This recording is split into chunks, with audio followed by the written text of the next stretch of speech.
그 옆으로 이렇게 펠린 난로인데요. 펠린 난로가 중앙에 이렇게 있고 양 옆으로 사각인 원형 형태로 열을 옆으로 퍼지게 만들 수 있는 구조를 만드는 겁니다. 원래는 이렇게 사각 형태로 펠린 난로가 되어 있는데 양 옆으로 추가로 확장할 수 있는 공간을 만들어 주는 거죠. 그럼 열이 이제 옆으로 퍼지는 그 시간이 훨씬 더 머무는 시간이 많아집니다. 그기다 자갈 같은 걸 넣어서 만듭니다.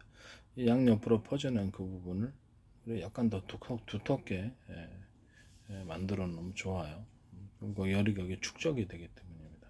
그럼 같은 양의 연료를 펠린을 태우더라도 굉장히 강하게 탑니다. 따뜻하죠. 적은 연료를 두더라도 이런 방식은 제 방식이 되겠습니다. 그 다음에 직선으로 이렇게 위로 연기가 이렇게 올라가는데 그 위를 금속 좀 더 큰 구경의 금속관으로 쌉니다. 그러면 이렇게 여기 금속관을 통해서 올라가는 재가 이제 올라가잖아요. 연기와 더불어서. 그러면 되게 재도 별로 안 생겨요. 이렇게 완전 연소를 해주면 이렇게 위로 올라가면 이렇게 그 금속관을 한번 그 추가로 구경이 큰 걸로 덮어줍니다. 그럼 열이 거기에 축적이 됩니까? 그럼 같은 연료로 굉장히 방이 따뜻하게 데워집니다. 이런 방식을 제 방식이 되겠습니다.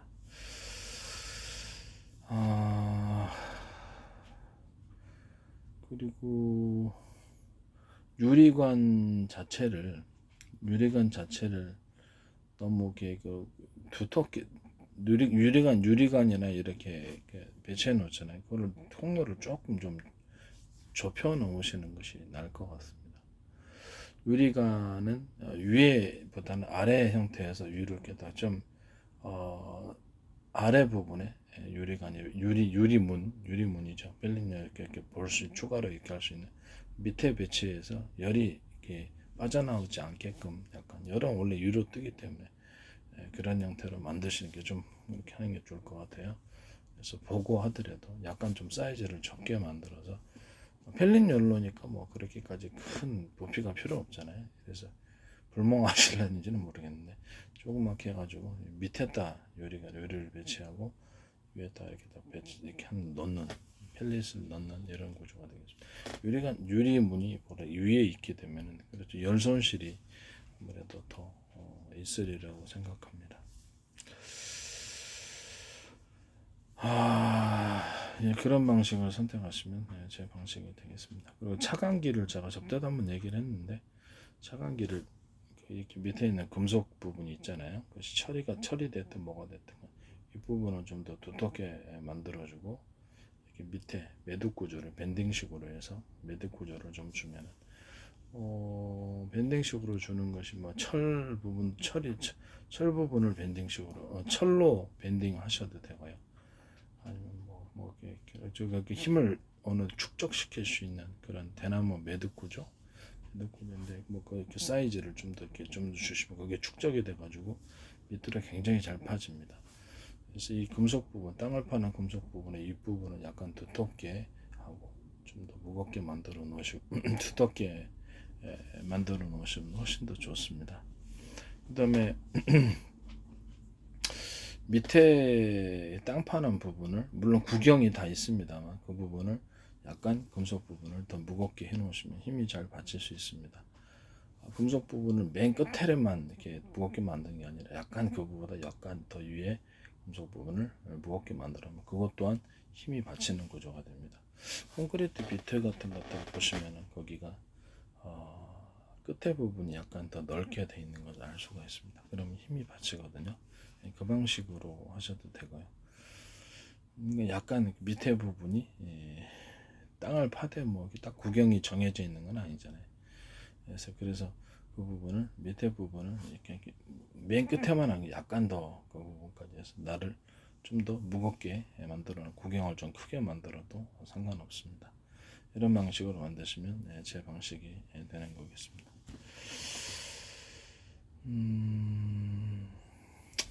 이불 같은 거를 제가 말씀을 드렸는데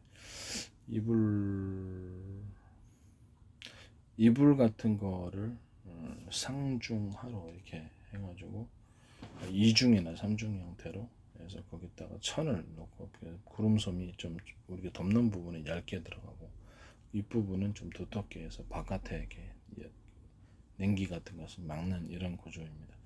이불을 안에다가 이제 천이 들어가요. 일반적으로 천이 안 들어가죠.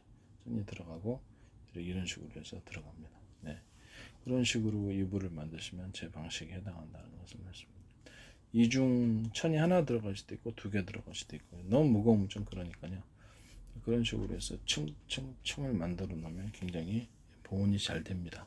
그런 방식으로 침낭 또한 오리털 침낭에다가 그러면 침낭도 그런 식으로 만들 수 있다라는 것을 말씀을 드립니다. 그 다음에 그 야전 침대 있잖아요. 야전 침대 부분을 그 접었다 폈다 하잖아요. 접었다 폈다 하는데 야전 침대가 밑에가 좀 쿠션이 하나도 없잖아요. 그래서 쿠션 부분을 넣은 야전 침대가 있고 쿠션 부분이 없는 것이 있는 것 같은데 제가 보기에는 이렇게 쿠션 이렇게 야전 침대를 할지라도 뭐라 그럴까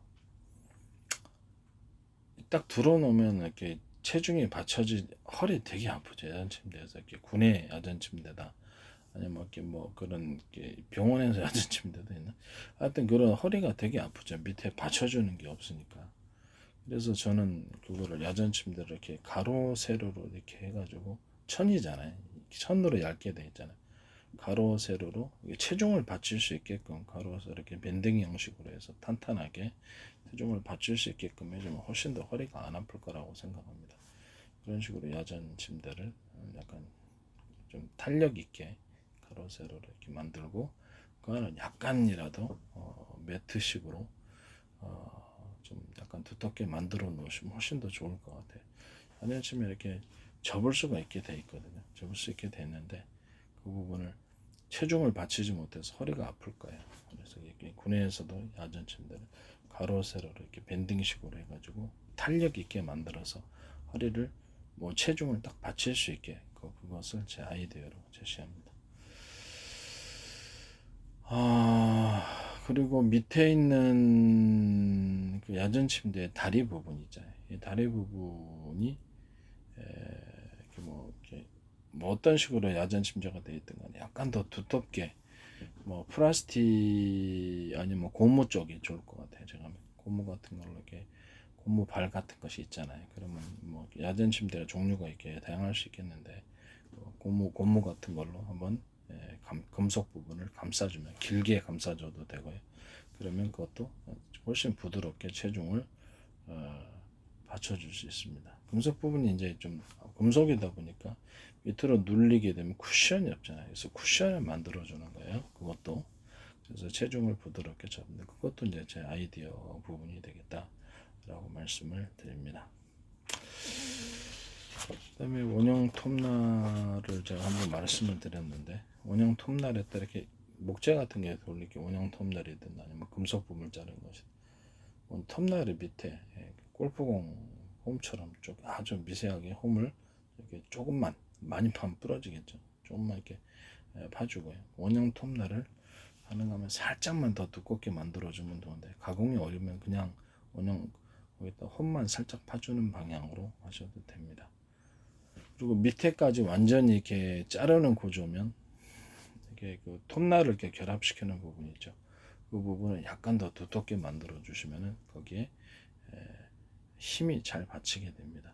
힘이 이렇게 너무 두텁게 말고 원형 톱날에다 결합식 그라인더다 그러면 약간 결합식 부분을 좀 약간 더 두텁게 톱날을 만들어 주시면은 훨씬 더 힘이 잘 받칩니다. 그렇지 않으면 그냥 원형 홈만을 이렇게 밑에 뾰족뾰족 하는 그 부분에 홈만 조금씩 파주면 굉장히 회전이 잘 됩니다. 그 다음에 모든 형태의 칼 제작 제가 말씀한 면도기도 그렇고 모든 형태의 주방 칼도 그렇고 모든 형태의 칼을 삼각형 형태로 만든다 그랬죠. 이 부분이 약간 두텁게 하고 밑에 부분을 이런 식으로 해서 면도기도 그런 식으로 만든다고 일회용 면도기 같은 이런 식으로 뭐 그런 식으로 이 부분을 좀 두텁게 살짝 두텁게 만들면 굉장히 잘 깎여집니다. 힘이 밑으로 축적이 되기 때문에 그런 것도 제 아이디어에 해당하겠다라는 겁니다. 체인 톱날 같은 것도 이렇게 보면 체인이 이렇게 있고 이게 동그란 게 있고 체인 옆에 그런 부분을 약간의 그 가로금, 약간의 가로금을 살짝 아주 깊게 아니고 살짝만 가로금을 해주더라도 체인이 엄청나게 빠르게 회전을 합니다. 그 결과로 인해서 굉장히 잘 잘려줍니다. 그 부분을 제가 말씀을 드립니다. 그다음에 체인 자르는 부분에도 거기도 홈을 몇 개 없죠. 사실은 몇 개 없는데 또 홈을 살짝 원형 홈을 파주면 훨씬 더 잘 잘립니다. 이런 아이디어는 이제 제 아이디어에 해당하겠습니다. 골프공 같은 거 말고 7번 골프채 그 기준으로 해서 거기에도 이제 이렇게 금속 부분이 있고 가로 부분 이제 거기에도 원형 홈을 조금씩 파줍니다. 그러면 엄청나게 탄력 있게 나갑니다. 볼부채도 이렇게 약간 낚싯대도 마찬가지고요. 매듭 구조를 넣어줘서 힘이 축적될 수 있게 합니다. 낚싯대도 역시 제가 그런 방식으로 한다고 제가 말씀드렸죠. 낚싯대 아니면 장대 뭐그 전지가이 뭐 이런 부분도 거기다 밴딩을 살짝 너무 무겁지 않게 주면 아주 효과적으로 할 수 있습니다. 그 다음에 제가 저기 그 줄다리기 아니면 빌딩에서 작업할 때 이게 뭐죠 그 저기 그 밧줄 있잖아요. 밧줄에다가도 밴딩식으로 이렇게 한 번씩 감아주시면 엄청 튼튼해진다고 접대 말씀을. 이것도 이제 전 세계 지적재산권인데 밧줄에다가 이렇게 밴딩 넣는 데는 없죠. 그래서 일종의 매듭 구조를 넣어주는데 밴딩식으로 한 번씩 감아주셔도 됩니다.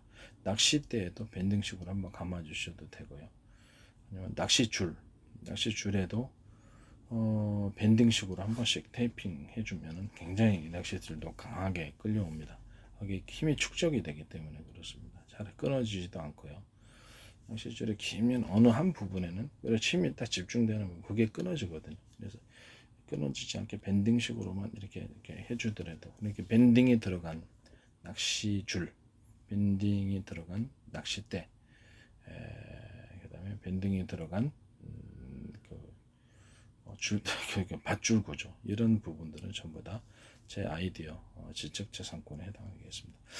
매듭 구조를 제가 굉장히 좋아하는데 매듭 구조 같은 거는 모든 공구에 안 들어가는 데가 없습니다. 매듭 힘이 일종의 이렇게 축적돼 가지고 전달되는 군요. 반도체 이제 만들 때나 기판 만들 때도 이렇게 회로가 들어가면 동그란 점이나 사각점을 이렇게 찍어준다고. 그렇게 되면 거기 에너지가 축적이 돼서 움직이고 이게 배터리 그리고 화학 배터리 있잖아요. 그래서 그 배터리 자동차 전기 배터리 만들 때도 제가 홈을 이렇게 양극재 양쪽에 이렇게 있잖아요. 그러면 다층 구조에다가 이렇게 있고 거기다가 살짝 너무 오목하면 빠져나오기 힘드니까 느슨한 형태로 이렇게 오목한 형태로 한다고 제가 말씀을 드렸죠.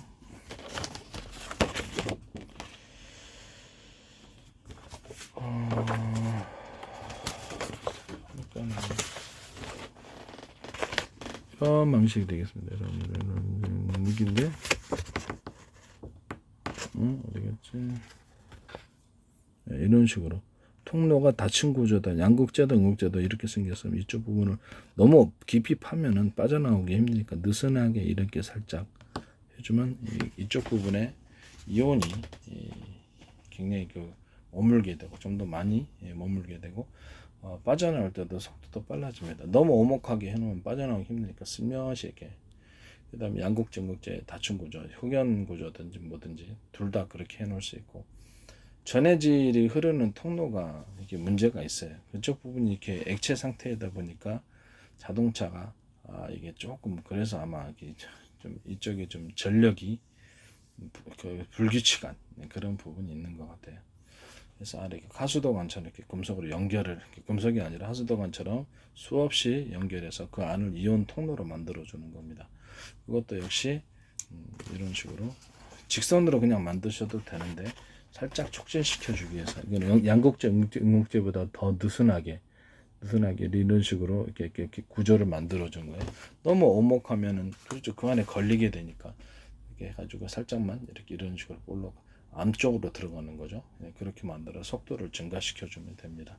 이런 식의 이제 이렇게 양극재, 음극재, 배터리 구조는 제 구조에 해당하겠다라는 것을 전해질이 이렇게 서로 통로가 없이 그냥 액체 상태로 흐르다 보니까 이게 이제 문제가 생기는, 외부 충격이 약간 문제가 생기는, 액체 상태다 보니까. 그래서 저는 이런 부분을 이렇게 약간 이런 식으로 이온 통로를 만들어 줘 가지고 하수도관처럼 이렇게 만들어 가지고 그 안을 움직임으로써 훨씬 더 안정적으로 이렇게 외부 충격에 잘 견딜 수 있도록 하자는 거죠. 이게 이제 전 세계 지적재생 아이디어 부분이 되겠습니다. 그 부분.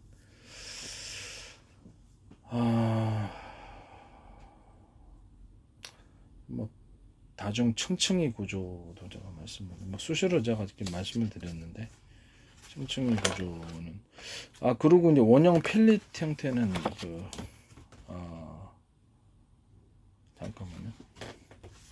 펠릿 형태를 안에 사각 형태로 가운데 이렇게 연소하는 부분 사각형으로 만들어도 되지만 원형으로 만들어도 상관없어요. 원형 하나, 둘, 셋 이런 식으로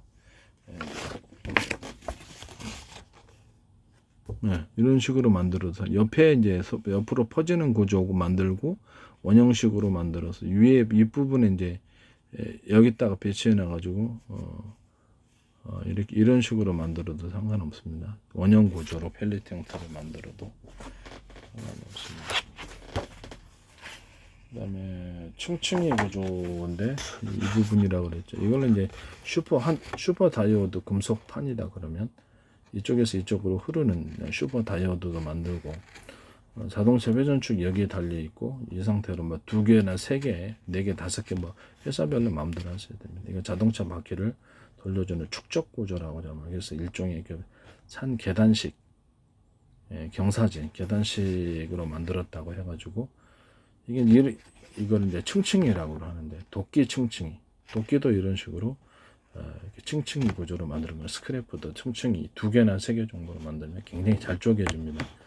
이런 부분은 이제 바퀴를 돌려주는 부분이 되겠고, 이런 식으로 양옆으로 해가지고 이게 브레이크, ABS 브레이크 없어도 됩니다. 이걸로 이제 브레이크, 디스크 브레이크 잡아주는 형태도 들어갈 수 있습니다. 이런 형태로 이렇게 들어갔습니다.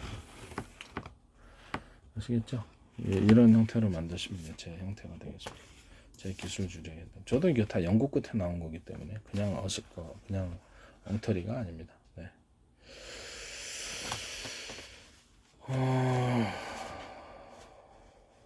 네, 그렇습니다.